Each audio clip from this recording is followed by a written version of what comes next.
Good morning, everyone. Good morning. Oh, what a nice group of people. I'm Jane Harmon. I'm the president and CEO of the Wilson Center, and I am thrilled that we house at the Wilson Center the Women in Public Service Project. I'm impressed that all of you could get here through the demonstration, the peaceful demonstration that's going on outside. Just as a comment, it pleases me to see peaceful demonstrations. I think people have a right to certainly come to our country's capital and express their views, whatever they are. I agree with some of those people. I disagree with others.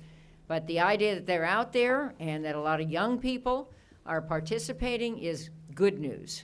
It means that we have a vibrant democracy here, and that's something we all want. And we certainly want women's participation in vibrant democracies. And that has a lot to do with this spectacular woman, well, actually two of them, but the one over there, the one in the glorious outfit that we have here at the Wilson Center as a distinguished fellow. And I'm talking about President Joyce Banda. We had about a 2-second conversation about whether we should invite her to come to the Wilson Center. I don't know why it took 2 seconds, but I guess it took that long to pronounce her name. But we are absolutely thrilled that Joyce Banda, President Joyce Banda, has been here as a scholar for some time and is today talking about her work and introducing two more spectacular, slightly younger women who are involved with her. As I've mentioned, as I think you all know, Joyce Banda was president of Malawi from 2012 to 2014. Before becoming president, she was vice president from 2009 to 2012, and foreign minister from 2006 to 2009. That is a long and distinguished career, and we would love to see more women have long and distinguished careers at the top leadership positions in their governments, and just maybe Dr. Banda isn't through with her long and distinguished career as a political leader in Malawi, but I'll let her talk about that. Since leaving office, she has focused on helping those who come behind, a very important requirement for women. It's hard to get to the top levels of leadership. I personally served for 9 terms in the United States Congress, but I think it is imperative once a woman gets to a top level of leadership that she help those coming behind, not just as a role model, but as someone who actively intervenes with young people who want to learn how to do it and supports those young people who are capable of doing it. So today, Dr. Banda will present her paper, which identifies the challenges she lived. This is part of helping those who come behind, growing up in Malawi. And I just have a couple of things I want to say about this paper, but I know they will be discussed in more detail. But a point she's made to me personally, we had a lovely lunch recently, is that women aren't supported enough by their families or communities, and they struggle against sociocultural norms. That's still true in this country to some extent, too. The expectations for women sometimes are different than the expectations for men, and it takes a fierce determination to overcome that. Women sometimes don't have outside networks or mentors to rely on. That was, again, truer some decades ago, certainly truer back in my day, in another century. They need training and skills to move forward, especially to enter public service. That is true. And legal reforms are crucial, like protections against discrimination. So Joyce's paper, which she will now discuss, fits perfectly in line with the mission of our Women in Public Service Project. Gwen Young, who will moderate a discussion with Dr. Banda, is our second director of that project. She personally has long experience in Africa and happens to be a lawyer, and I think happens to have a degree from the Kennedy School also. Yep, MPP. And that's... Along the way. Hey, why not? And has children, and. But what is additionally special about today, in addition to Dr. Banda presenting her paper, is 2 women she will introduce. And I'm not introducing them, but I'm looking at them who are exactly what we're trying to create in this troubled world. young women leaders who have mentors and have brains and have skills and have supportive families. Their families are right in front of me. Just doing it, rising through the ranks and becoming the best possible leaders they can be of whatever they choose to lead. And in our Women in Public Service project, we are working on an index of women leaders. I'm sure Gwen will talk about this.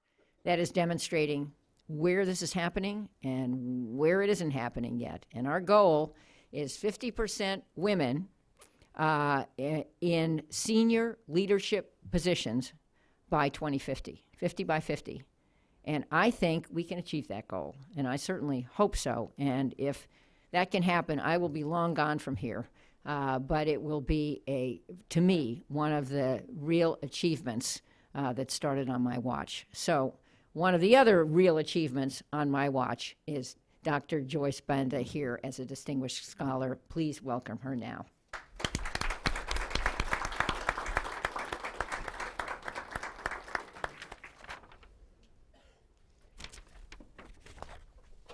Hug.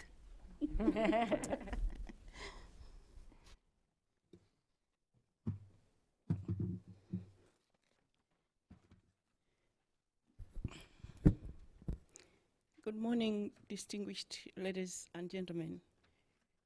Allow me in a very special way to recognize Jane, who is our president here, and Gwen Young, who is the head of the women's department. I would like to, in a special way, also to announce that this morning I brought with me Africa's first gentleman, who is accompanying me, Richard Banda, my dear husband. I want to recognize the parents of my two distinguished guests that have come. We organized this day so that we can discuss the work that I'm doing here. And I see Carol. Hi, Carol. Carol Peasley. I want to recognize in a very special way Carol Peasley, who was Malawi's director at the USID, who, if it was acting, is the one who discovered me. I want to, before I go into my speech, to invite to the stage my two guests, who are my fellow leaders. I decided that because of the point I'm trying to make in my paper, I must invite the youngest leaders on my list of fellow leaders. So maybe can I invite to the stage Alicia? Come to the stage. And Mungai.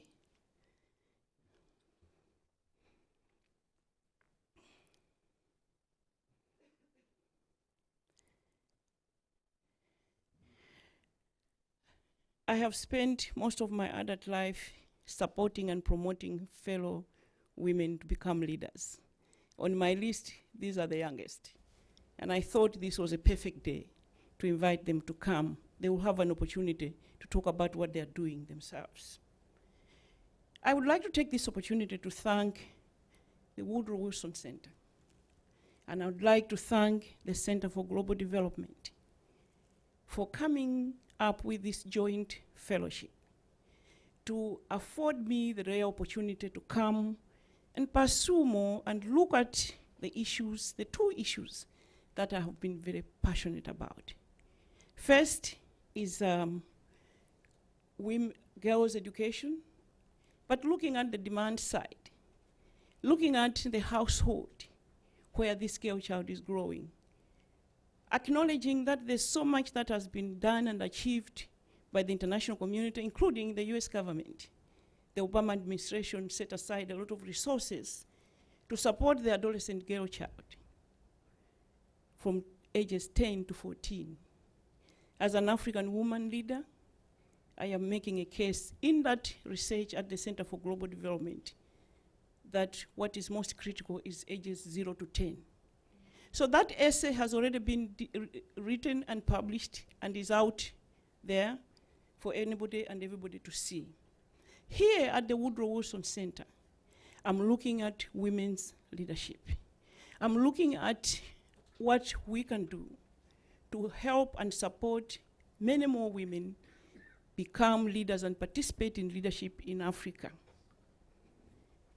Distinguished ladies and gentlemen, that paper that is out through the CGD is titled An Agenda for Harmful Cultural Practices and Girls' Empowerment.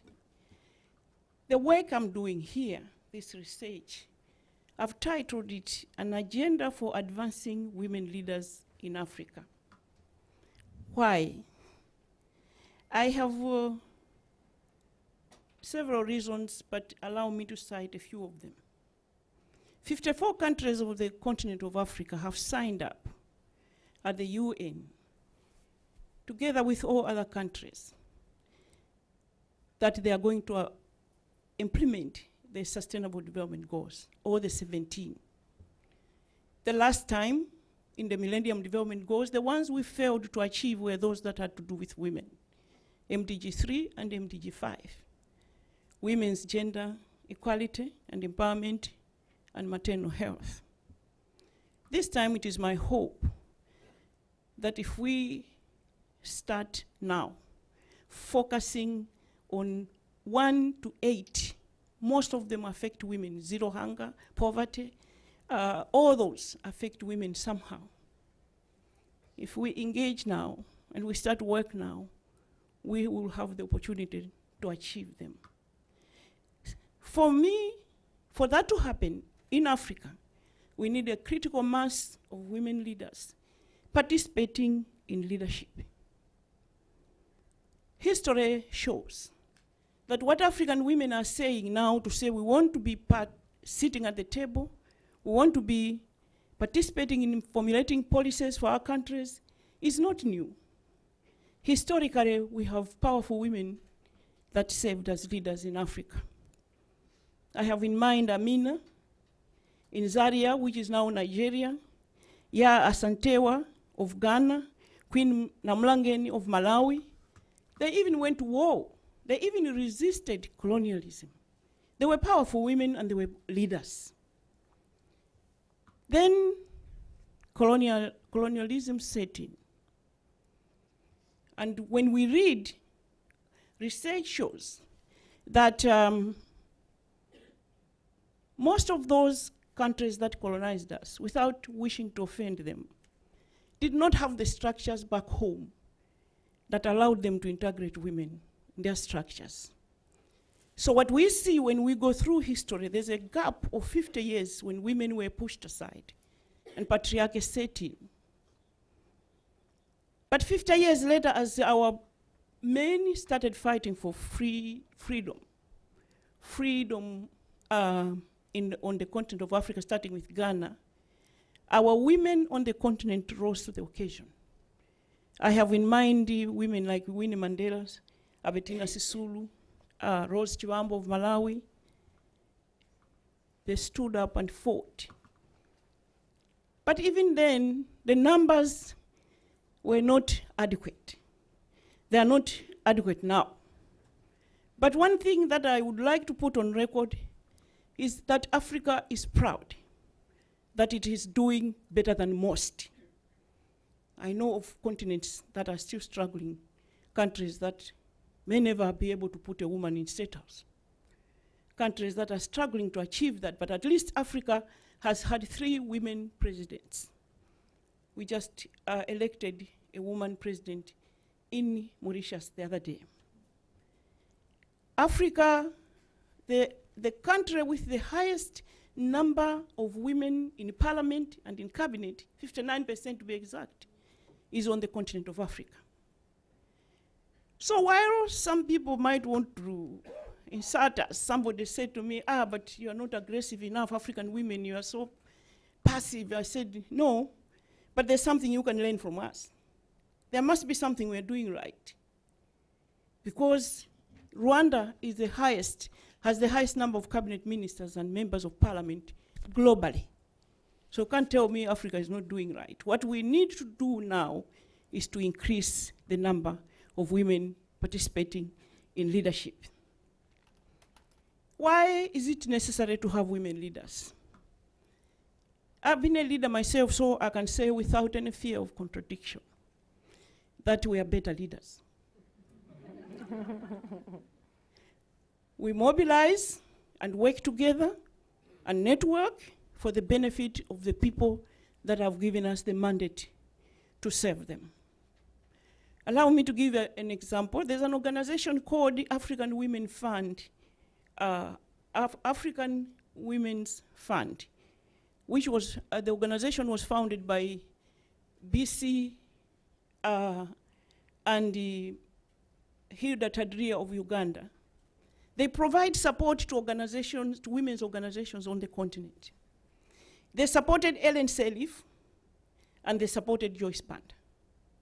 When Ellen Sirleaf became president, she formed what she called the Ellen Sirleaf Market Women's Association. And when Joyce Banda became president, she formed what she called the Joyce Banda Foundation Market Women's Initiative.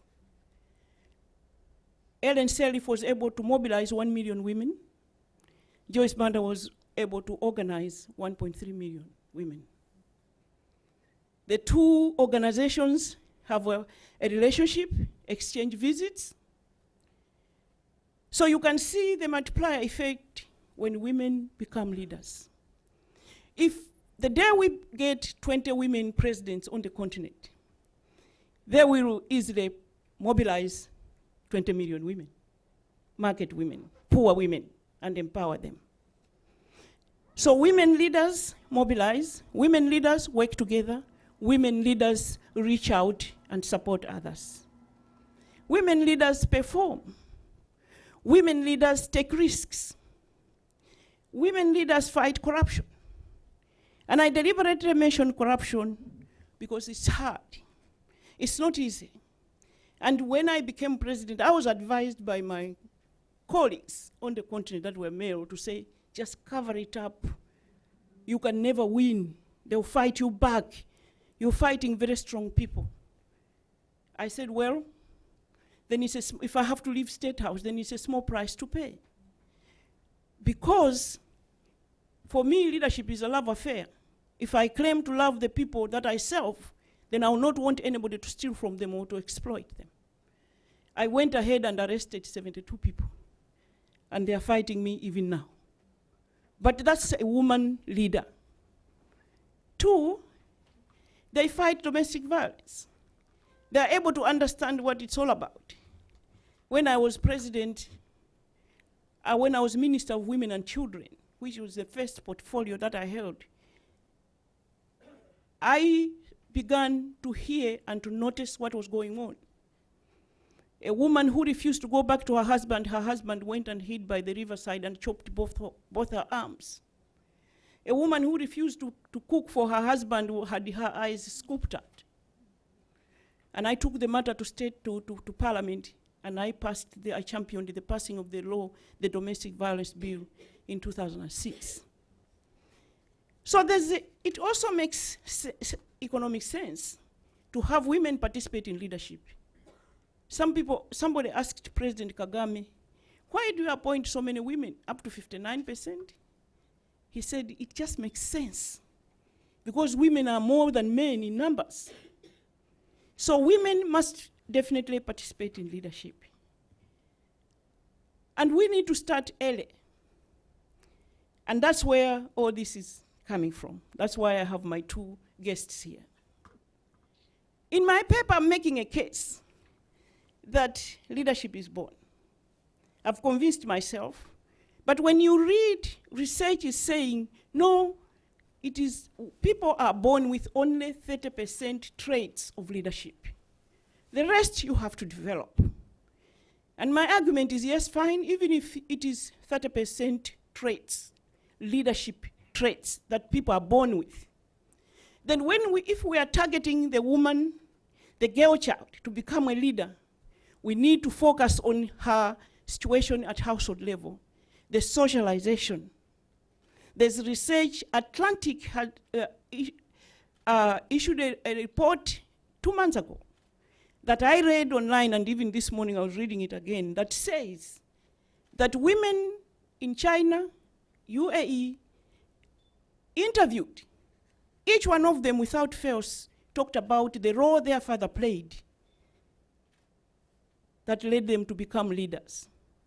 And for me, it was also my aha moment, because I also now looked back and saw that indeed my father played a critical role to get me to this position. So the question I have is, what is happening to the girl child? What about in our traditions where girls don't talk to their fathers? Because traditionally, girls stay with their mother and boys stay with their father. What about equal opportunity at household level? Access to education, nutrition, child labor, harmful traditions, early marriage. So for us, it is to focus to say, if a girl child is born with 30% traits, what are we doing to support them, to hold their hand, to mentor them, to train them, and to be the role model to these girls so that they can become the leaders they were meant to be. The other challenge these girls are facing is not being taken seriously. Because in our traditions, children are children, and you are a child up to 20 years old. So therefore, what is it that we can do to support them? Lack of role models, lack of mentoring, lack of resources, and the lack of legal instruments to protect the girl child against harmful traditions. Distinguished ladies and gentlemen, challenges for older women: lack of economic empowerment.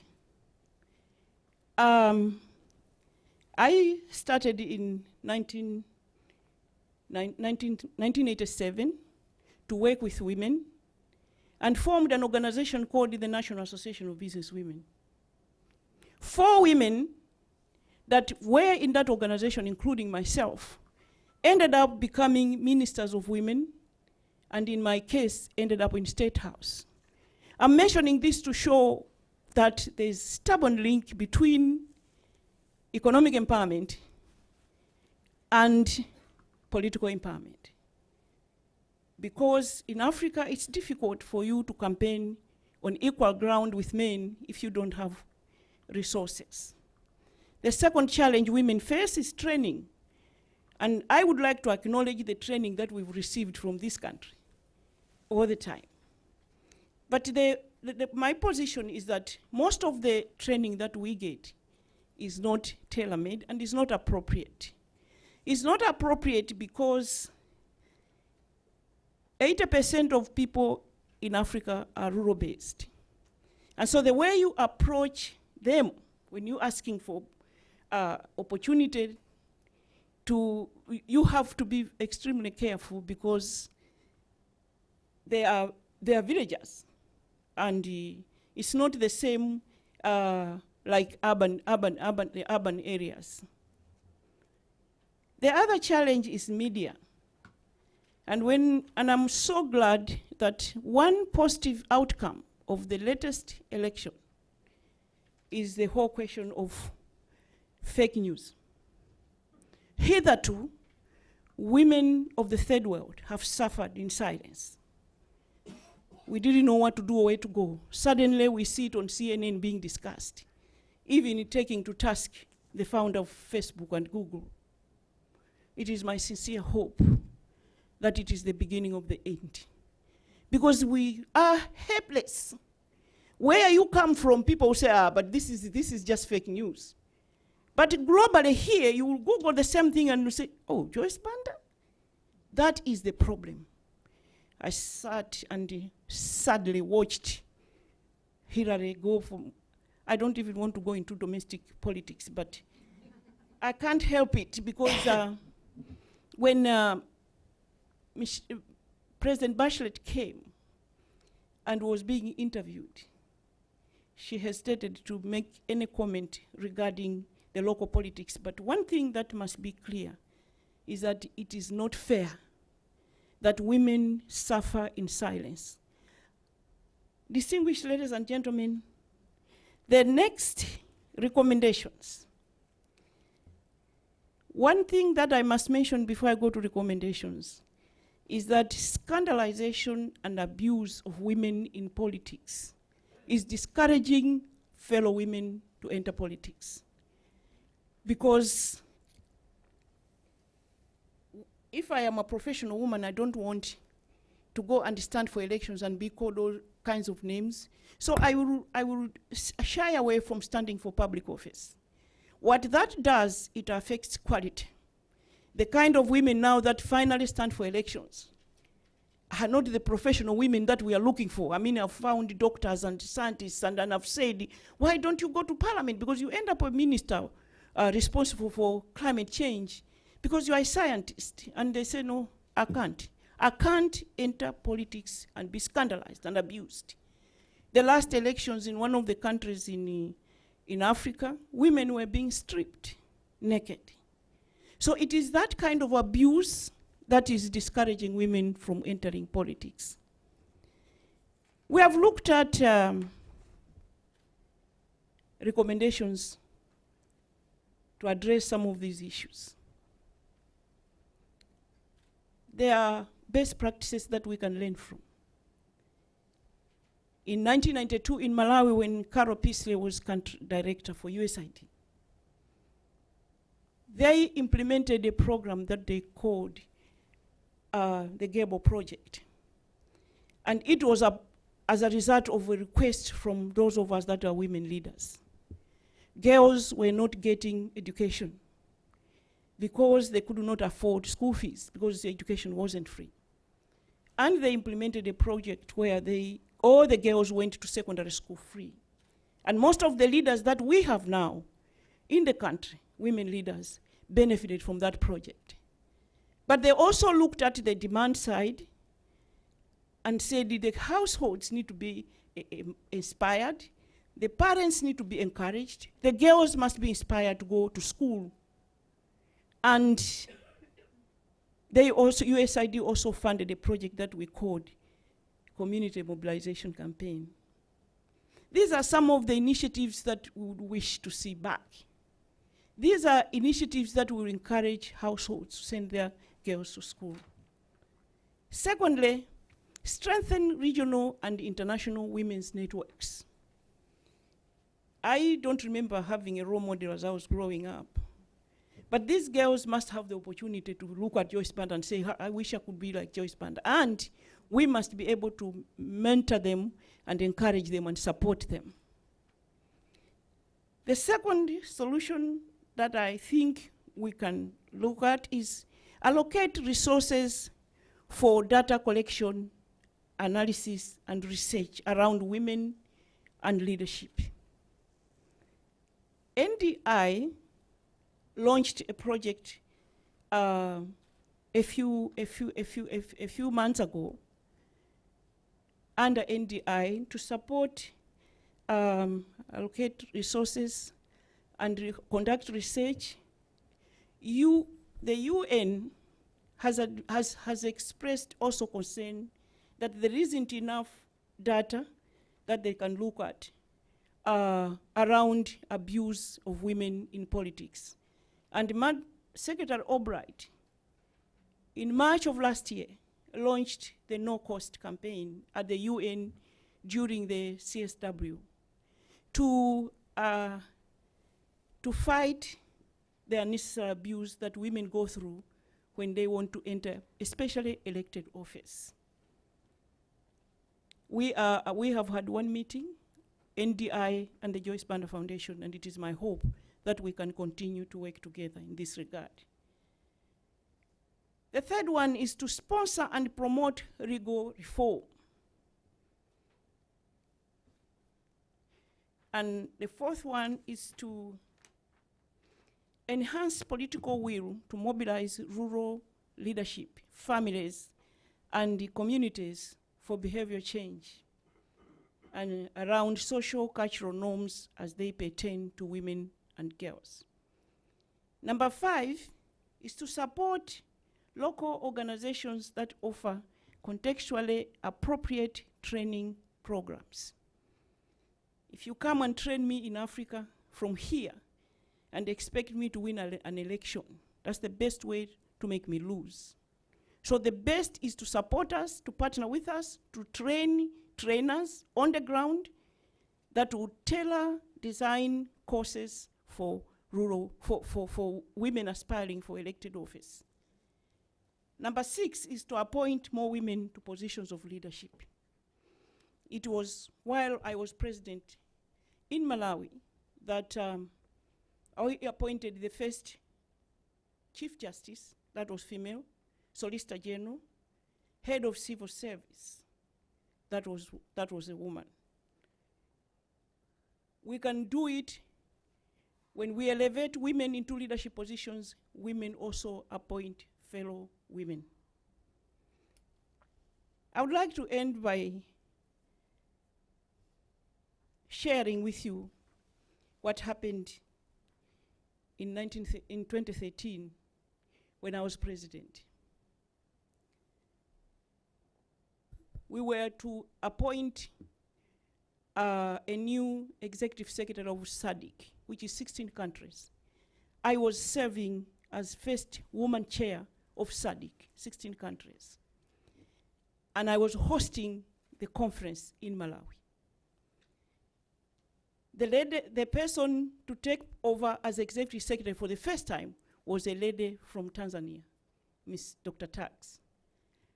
And she was required to be sworn in by a Chief Justice, and it was a woman in Malawi. The person to preside over that event was supposed to be the head of the African Union, the continental organization, and the head was Nkosazana Zuma. And the men sat there with their wide open mouths watching 4 women at the podium conducting that event. I just want you to close your eyes and look at that picture, where the head of the African Union was a woman, the head of the country was a woman, the woman taking over as executive secretary of SADC was a woman, and the person swearing her in was a female Chief Justice. Distinguished ladies and gentlemen, if we make an effort, it can be done. Distinguished ladies and gentlemen, it can be done. And those of us who are this age have a moral responsibility to reach out and empower young women. For me, that's where our hope is. For me, I'm making a case that if indeed an 8-year-old can start an organization, I knew at 6 years old that I was meant to be a leader. At 10 years old, I wrote an article in the newspaper, in those days when nobody ever imagined. So it proves my case right. But it is our duty to make sure that these are not lost on the way. That it is our duty to mobilize them, to mentor them, to support them. I'm reaching out to all those that are interested to work together with us. This paper shall be out in the next few weeks, and we shall share it as far as possible. But I would like to say I'm here for another 6 months. My research at the Center for Global Development has ended up into a book project. So I'll be here writing that book and also looking at this and finding ways on how we can work together, because not only Africa, but the world needs female leaders. It just makes sense. And in any case, we are more than men. And the last time I checked, we brought the other half into this world. Thank you.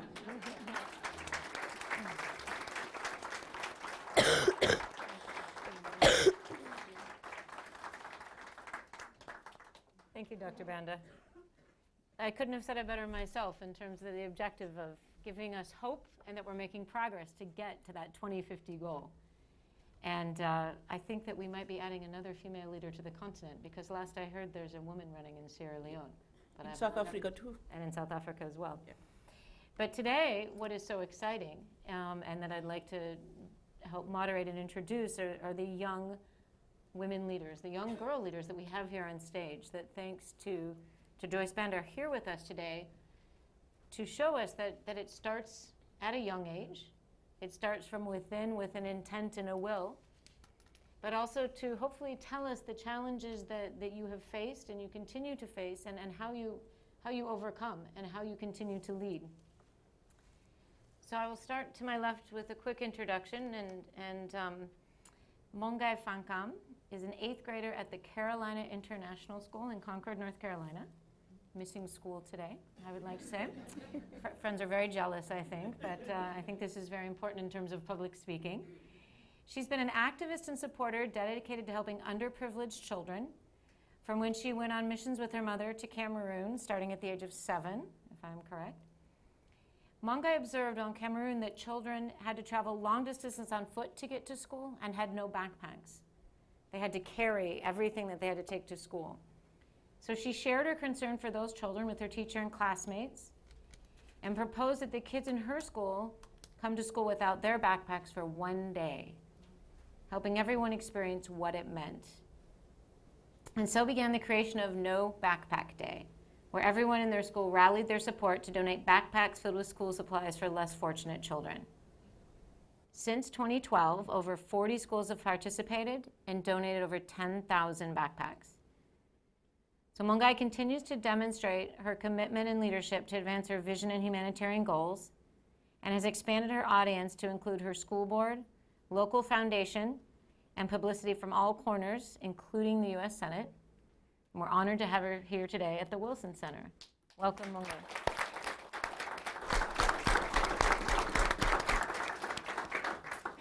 Next to Mongai is Alicia Alessandra, who is 15 years old, I believe, and has a record of philanthropic leadership that rivals probably any of us in this room, I believe. At a very young age, she developed a profound empathy for others that she channeled into action, successfully leading both our children and adults to join her, and she has never looked back. At the age of 7, after experiencing her own trauma in a car accident, she identified the need for a hospital wing dedicated to children's trauma because the hospital where she was did not have one. Within 10 months, with the help of her family, Alicia donated an area in the trauma center specifically for children. I'd like to go back to that 10 months very quick, I would like to say. And this was just the first of many charitable endeavors that she would lead. Alessandra credits her years of participation in the Montessori Model United Nations to expand her understanding of the world and the opportunity it provided her to meet Dr. Banda and share her vision for caring for others and seeking advice. As a result of that meeting, Alessandra has established the De Bourbon Foundation and creating partnerships with 3 separate foundations to help her achieve positive change for others on a global scale. So welcome, Alicia.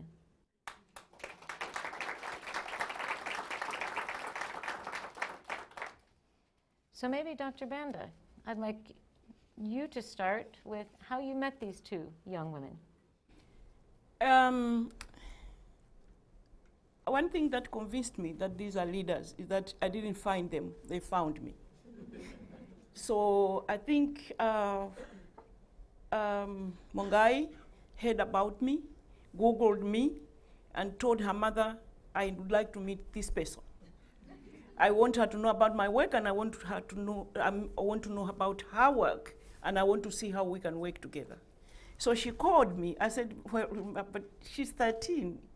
She says, yes, but you have to meet her. And where do you live? She said, South Carolina. So they traveled 6 hours to come and meet me in Ashburn, where I was visiting my daughter. When she came, 5 minutes, we were colleagues. We were colleagues, and she really inspires me because that is what convinces me, that I think some of us are born with something that pushes us to do something about the situation. Because another child at 7 years old can go to Cameroon and back and not notice anything. But as a result, even the Joyce Banda Foundation is receiving backpacks for our orphaned children that go to school from Mangai's organization. And as for Alicia, I met her through her father, and she said, they said they wanted to come and see me. They live in Upper New York. They invited me to go there. I drove there, and I met her and started listening to her story. And exactly as Gwen says, I said, how old are you? She was then 13. I said, and you've done all that? So maybe without wanting to steal that away from them, let me allow Alicia talk about what you told me, what you have done, and what you're doing now at the UN. Right now, what I'm trying to do is trying to, instead of having smaller foundations to help locally, to expand into a international spectrum. So I have 3 partnerships with organizations in Haiti, Malawi with Joyce Banda, and in Australia, mostly targeted towards women and children's education. And when I was younger, I really started out with the UN and being able to realize that even at a young age, you can start thinking about things that will help people of many other ages. And from that, I started a food drive, and I was able to collect about 23 school buses filled with non-perishable items. And I also had another foundation that was targeted to help women support their families in undeveloped countries. But right now I'm more so focused on the Delta One Foundation, and with the help of Joyce Banda, right now we're working on adopting clinics in Malawi to help women give birth safely, as well as helping children stay in school in Australia with a mentoring group, and helping also as well giving children the opportunity to education in Haiti.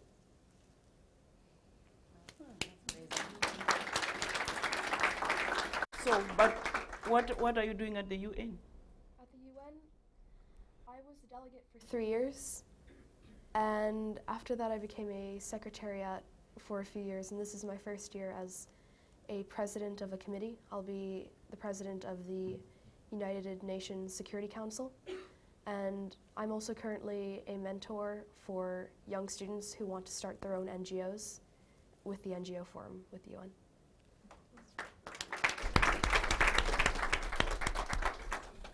Mungai, tell us about the backpack. Okay. In 2012, I started a project called No Backpack Day. I started this because each time I went to Cameroon, I realized that the kids would walk to school with their school supplies in their hands or in a plastic bag, and it really bothered me. So when I started school, when I started 3rd grade in 2012, I talked to my principal and teachers to see if we could start a project that will challenge the students to come to school without their backpack, and to feel how the kids in Cameroon felt every time they walked to school. Since 2012, 35 schools have participated in a No Backpack Day, and we've collected more than 7,000 backpacks.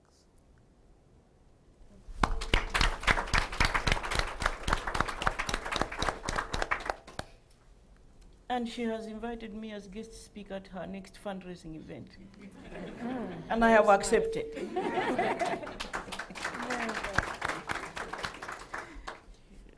So I'd love to ask 1 or 2 questions before. I think the audience probably has some questions for all 3 of you. Maybe Mongai, we'll start with you. What was the biggest challenge to getting started for you? What was it?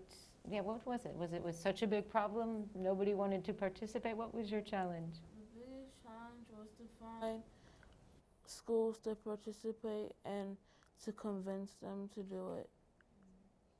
And how did you do that? I persuaded them. Very good. Alicia, what was your biggest challenge? For me, it was mainly schools that didn't take it seriously. At one point, I kind of moved around school to school because most schools only take certain amounts of grades. And so for my middle school experience, they had this belief that if everyone in the entire school didn't want to participate, then we couldn't start the foundation, and it was very difficult. So instead, I was able to collect non-perishable items in other places, such as local supermarkets and other stores and small businesses. And then in high school, I presented my idea to our REACH group, and our REACH group is basically a charitable club in which people get involved in many different organizations. But they didn't really think it was going to work at first, since I go to a boarding school and not many boarding students would just have the opportunity to give non-perishable items. And the next year, they came up with something that was basically the same idea that I had, which was a little bit disappointing. But I mean, it's things like that that you just have to get through it. And honestly, at least they got themselves involved at one point or another, even if it wasn't with my foundation. Very good point, Annie. And what would you give if you had to look back to, let's say, a 7-year-old about wanting to become a leader or wanting to do their dream? Because it sounds like you had to persuade. Some people don't always take you seriously, maybe because of age. But what advice would you give if somebody, and you're mentoring now, and Monga, I'm sure people come to you, what do you tell them? Personally, I've always been a shy person, so I think being able to get your voice out is really, really important, and something that I used to tell myself in order to be less shy is, don't worry, because there's a very slight chance that you'll see the people in the audience ever again after a while. So once you think about that, you're able to just say what you want to say, and as long as people can hear you, I think that's the main goal, is awareness, getting other people to be aware, even if they're not donating monetary or donating the food cans. At least they know about the problems and can tell other people about it. Okay. I would advise that you just follow your heart, and if you feel like you're meant to do it, then start your project. Let That's nothing your stand project. in your way. I'm kind of scared. I'm waiting for her to come persuade me to join something. Let's start on the. We don't have too much time. Before we open it up, I'd like to say that this is exactly what you're talking about the networking and the partnerships, and the fact that you both came and reached out to her, which is something I think we all have learned in our life. The same thing we also learn is somebody also sometimes takes your idea and calls it their own. We will all work on that.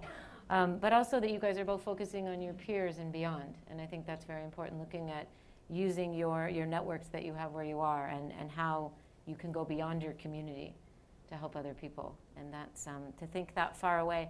I lived in Malawi in 1993 when I was 24 years old. And I never thought that I would live that far away, but I remember at my going away party, somebody in my family kept putting these images of surfboards up. And I kept saying, surfboards? You know, Malawi is a landlocked country, don't you? And they said, no, you're going to Maui. Because that, they had to identify with what they could think about. And so to be working in Malawi from such a far distance is very, very impressive. But we will, just a few questions, because we don't have that much time, and I know that getting in the building was difficult, so getting out must be difficult as well. But I'd like to, we have 3 leaders on stage with very different organizations and entities. We have a woman down here in the front row. Oh, start back there and then we'll come up. Or we'll start up front and come back. Good morning, and Your Excellency, thank you very much for coming. My name is Joyce Banda, Assistant Professor of Political Science, Howard University. And I want to commend you for the appointment of Justice Anastasia Nsoso as Chief Justice. And so my question is based on my research. Are women in the judiciaries in Africa, which is a leadership position, do they need the assistance, the motivation, And with my institute that works to promote women in judiciaries, how can I possibly work and collaborate with you to promote women in judiciaries in Africa?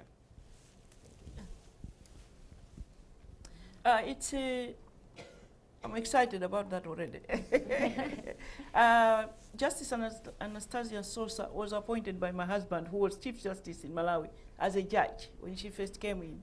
But Anastasia Sosa is my age, so the Malawi law requires that a judge retires at 65. So she just retired last year. But I can get you through to the network of judges and lawyers in Malawi. That definitely I can do without delay, because it's very important that you network. That's what we are talking about. Yeah. Wonderful. Great. I think there's a young woman right there. Hello, I'm Salima with the World Resource Institute, and thank you so much for all the great experiences that you shared today. I have a question for Dr. Joyce. So a couple days ago, I was telling my mom, hey, I actually want to go continue all the way to to the PhD, and she's like, after you get married, right? I was like, okay. And that's just going, and that just put me back in that situation that in Africa, oftentimes women are, women in power and women with education are seen as a threat for the society and are not really welcome. So I would like to hear from your side of view, from your point of view, and see what can we do to get rid of that assumption, not only at my level, but at the rural level, because I think at that point, I don't want my kids, or I don't want my daughter to be seen as that only girl going to school, which is a great thing, but then you don't want to be isolated by the society. So I appreciated your thought on the political aspect, but I think in Africa, society remains the most important. So how do we get women to be leaders in our society and be accepted by the society? Yeah, that is what the USID, when Carol was there, the community mobilization campaign was meant at behavior change at household level. That's what I meant. When you get to read this, you will understand, because that's all that is here. That is mainly happening in the communities at household level. It's the beliefs, it's the traditions, where women are under pressure to remain married, to stay in abusive situations, to get married, because then that's the best thing that you can do in society in order to be accepted. Your career comes second. So the aim of this paper, one of the recommendations here is behavior change, is change of beliefs, targeting communities to change how they perceive education of the girl child. So we are targeting the households. That's why I just mentioned, I said socialization. It is to make families want to send their girls to school. What the international community and everybody has focused on is the supply side, where the girl child must go to school, she has uniform, there are toilets there, there's school feeding. But this paper targets the household to make the family inspired enough, encouraged, determined to send their girl child to school, because there's benefit in sending the girl child to school.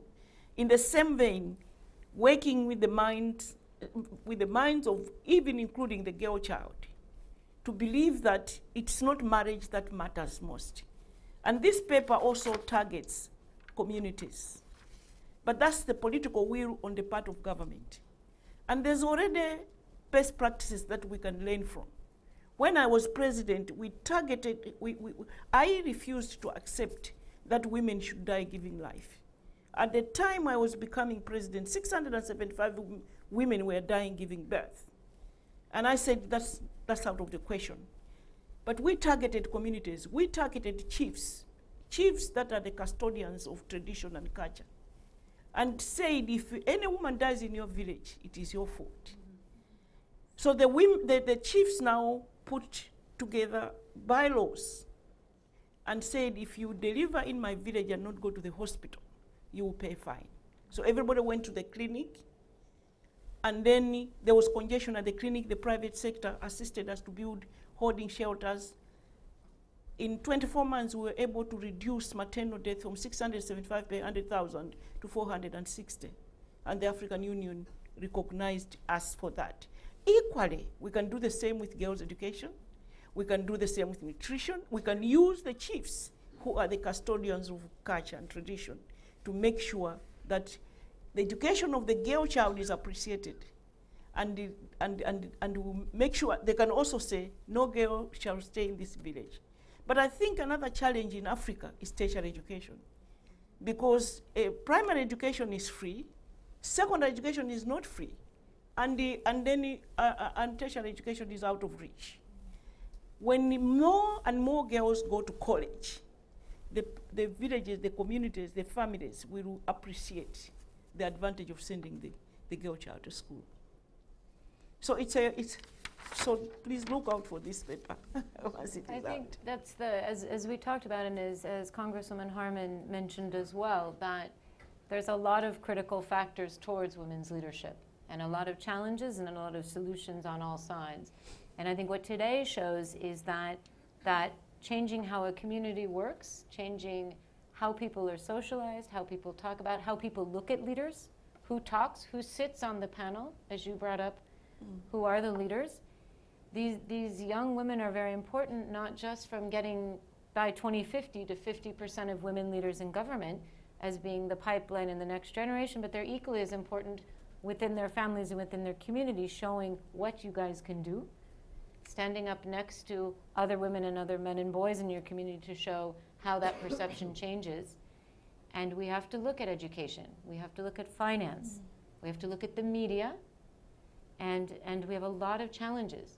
But the one thing that I think I want everyone to walk away with today, amongst all of the great and inspiring stories we hear, is that notion that we have to network and work together as partners in order to be able to do this, that nobody can do this isolated, and that we have to work across cultures and across the globe together to be able to do this, because no matter whether you sit in Malawi or you sit here, your work continues and the inspiration continues to focus on leadership, and we have to start young. We don't wait until later, until you're 18 and say, okay, now you want to be a leader, you go through a 2-week training and boom, you will get there, because as we all know, that does not happen. So I'd like to thank you all today. I'd like to thank Mongai and Alicia for coming up here today. Thank you. And Dr. Banda, we look forward to your paper and further discussions on this matter and further leaders, I hope. Yeah. Thank you so much. Thank you, everyone.